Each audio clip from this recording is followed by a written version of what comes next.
Hi, welcome to Quick Bites, our cooking series. I'm Nancy Zawicki. I'm a dietitian for Northwestern Medicine in the West region. So today we're going to make easy fried rice. It's not really fried, it's more like a sauteed version. But anyhow, when you look at all the vegetables that we're using, it does remind me that with the Mediterranean lifestyle, you want to eat the rainbow. So you want to try and get a whole bunch of different colors in. And when you eat a variety of foods, you're more assured of getting all your vitamins and minerals in your diet. So we're first stir frying some vegetables. So you can see here, we've got all the vegetables added. I usually start with a little bit of olive oil and then the onions to get those sauteed. And then I start adding the harder vegetables first, like broccoli, cauliflower, carrots. Let those cook a bit and then continue on from there.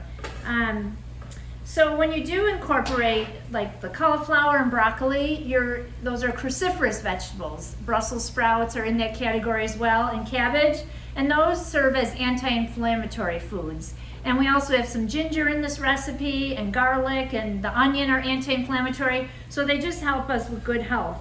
So we've got that sauteing. I'm now going to transfer the vegetables into this bowl. I'm leaving the flame on, but I'm going back to it. So, all right, so we're doing this. All right, and then we're going to add a little more olive oil. And I've got the rice already cooked. And I'm gonna put that in here to cook a little further. So I'm using brown rice, so that way you're getting your whole grains. And the thing that I like about brown rice is if you do make a big batch of it and say you don't need as much, you can freeze it. Cool it down first. You can either put it in little freezer bags, or I've even put in a big bag, label and date it of course, and put in the freezer. And then as you need rice, you can just take it out and use it in a recipe. There's also a rice you can purchase, and it comes just like that. It's in a little bag that you don't even have to vent it. You can just cook it in the microwave and it's done. Because sometimes when you're making a recipe like this, it can be a little time consuming to make the rice portion of it. So this way it saves you a step. So we're just gonna heat this up, and then we're gonna add an egg too. So the egg gives us a little protein, but it's also gonna help bind things together. When you do use raw eggs in something, you always want to make sure that it's going to be cooked into a product for good food safety. We don't want to use raw eggs uncooked in something. So there we go. It's kind of cooking up here. We'll give it a few minutes to heat up.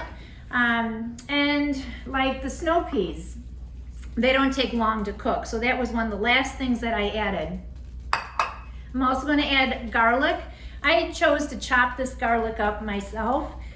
Sometimes when you mince garlic, and mincing it is fine, but it can give it a little bit more intense garlic flavor, whereas the chopped is a little bit more mellow. This recipe you can just serve as a side dish, or if you just want total vegetables for a meal, it's perfect. But if you have leftover meat like pork or chicken, you can throw that in, cut it up little small pieces and throw it in for some protein. When I go to season this, the recipe calls for low sodium soy sauce, so you can just do that. But if I'm adding some meat to it, sometimes I want a little bit more flavor, so I use this General Tso, or you can also do like a Thai roasted red chili paste Thai sauce, just a little bit. There is some sugar in there, so it's not always my thing that I always go to, but it does have some nice flavor. So I'm just gonna do the soy sauce today. Going to add some in here.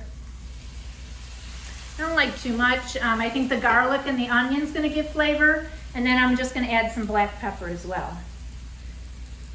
I love to use pepper. It gives nice flavor. You could even add little red pepper flakes if you wanted.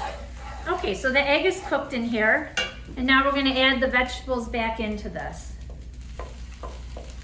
And it makes quite a bit, but what's nice is it can serve as leftovers, like for lunch. It'll easily reheat, so that's really good. But a lot of color, a lot of whole grain, lots of vegetables. And I was going to show you too kind of a safety thing. I have water here, so sometimes when I'm cooking the vegetables, I sometimes add a little bit of water and then put the lid on it so that it can steam a little bit. You're not using, I don't want to keep adding oil to it. So something else, when I do vegetables, you want to stay safe in the kitchen. But if you have something round, like even something like this, a pepper, I always like to cut it in half first. So this was round, I cut it in half, and now I have a flat surface to set it on. And then I can do my cutting. Because you never want a round thing to roll on you and then you slip and, you know, cut yourself. People are trying to not go to the emergency room. They're trying to stay safe at home. So this is it. This is our easy stir-fried rice recipe, and I hope you enjoy. So thank you so much for your time. We miss you here at Living Well, but I hope this helps send a message to you that we're still thinking of you and we're still cooking.